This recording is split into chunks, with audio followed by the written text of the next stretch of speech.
नमः सवित्रे जगदेकचक्षुषे जगत्प्रसूतिस्थितिनाशहेतवे त्रयीमयाय त्रिगुणात्मधारिणे विरिञ्चि नारायणशङ्करात्मने।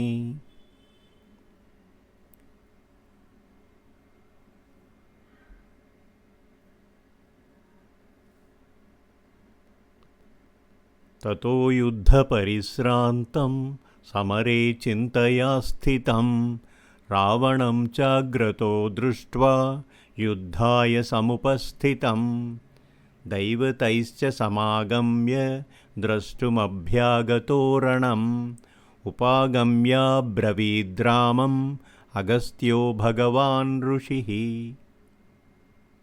राम राम महाबाहो शृणु गुह्यं सनातनं येन सर्वा नरीन् वत्स समरे विजयिष्यसि आदित्यहृदयं पुण्यं सर्वशत्रुविनाशनं जयावहं जपेन्नित्यम् अक्षय्यं परमं शिवम्।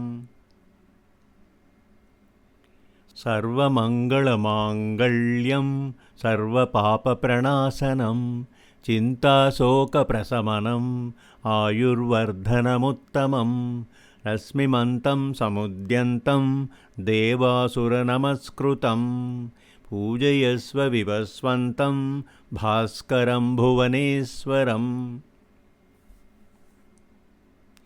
सर्वदेवात्मको ह्येषस्तेजस्वी रश्मिभावनः एष देवासुरगणान् लोकान् पाति गभस्तिभिः एष ब्रह्मा च विष्णुश्च शिवः स्कन्दः प्रजापतिः महेन्द्रो धनदः कालो यमः सोमो ह्यपाम्पतिः।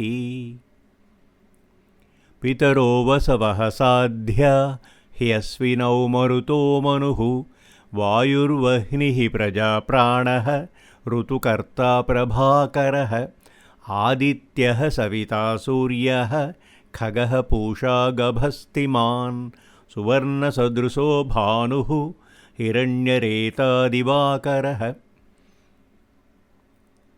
हरिदस्वः सहस्रार्चिः सप्तसप्तिर्मरीचिमान् तिमिरोन्मथनः शम्भुः त्वष्टा मार्ताण्डकोऽंशुमान् हिरण्यगर्भः शिशिरः तपनो भास्करो रविः अग्निगर्भोदितेः पुत्रः शङ्खः शिशिरनाशनः व्योमनाथस्तमोभेदी ऋग्यजुः सामपारगः घनावृष्टिरपां मित्रः विन्ध्यवीधिप्लवङ्गमः आतपीमण्डली मृत्युः पिङ्गळः सर्वतापनः कविर्विश्वो महातेजा रक्तः सर्वभवोद्भवः नक्षत्रग्रहताराणाम् अधिपो विश्वभावनः तेजसामपि तेजस्वी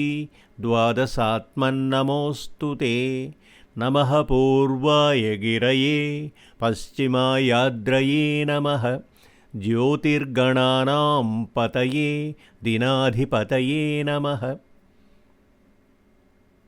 जयाय जयभद्राय हर्यस्वाय नमो नमः नमो नमः सहस्रांशो आदित्याय नमो नमः नम उग्राय वीराय सारंगाय नमो नमः नमः पद्मप्रबोधाय मार्ताण्डाय नमो नमः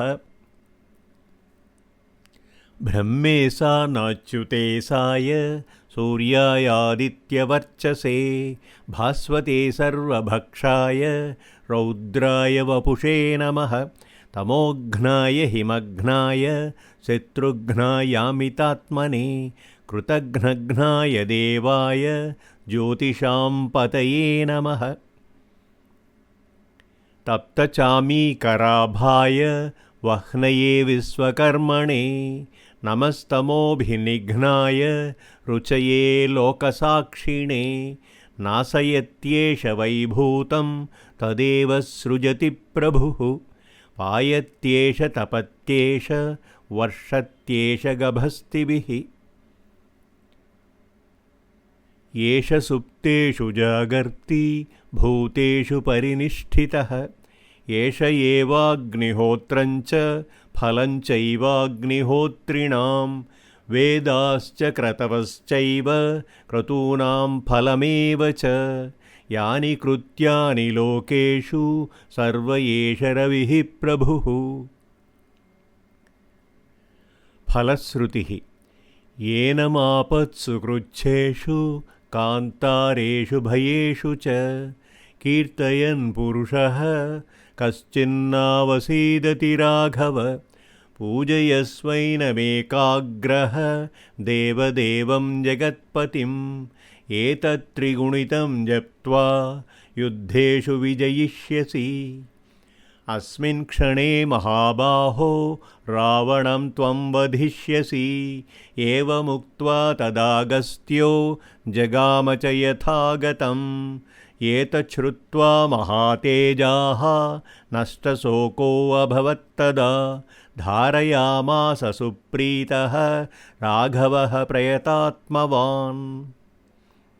आदित्यं प्रेक्ष्य जप्त्वा तु परं हर्षमवाप्तवान् त्रिराचम्य शुचिर्भूत्वा धनुरादाय वीर्यवान् रावणं प्रेक्ष्य हृष्टात्मा युद्धाय समुपागमत् सर्वयत्नेन महता वधे तस्य धृतोऽभवत्।